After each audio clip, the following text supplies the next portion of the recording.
پتہ نہیں کہ کون سی اتاق رات شب قدر ہے. اللہ ہمیں شب قدر پانے والا بنا دے. اللہ اس کا مقرب بندہ بنا دے.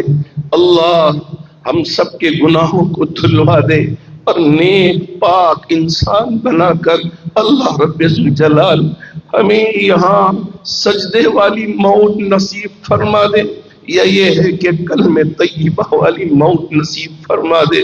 اے میرے اللہ ہمیں ہاسپٹل کے بستر پر پڑے پڑے مرنے سے حفاظت فرما. ہمیں کسی بھی حادثہ کا شکار ہو کے اس درد کو برداشت کرتے ہوئے اس دنیا سے جانے سے ہماری حفاظت فرما، خودکشی سے ہماری حفاظت فرما. اللہ جتنے بھی پریشان حال ہیں ان کی پریشانیوں کو دور فرمائے، جو قرض میں مبتلا ہے ان کے قرض کی ادائیگی کی شکلیں و صورتیں پیدا فرمائے. جو مرحومین دنیا سے رخصت ہو چکے ہیں تمام مرحومین کی بھرپور مغفرت فرمائے. آمین. وآخر دعوانا ان الحمد للہ رب العالمین.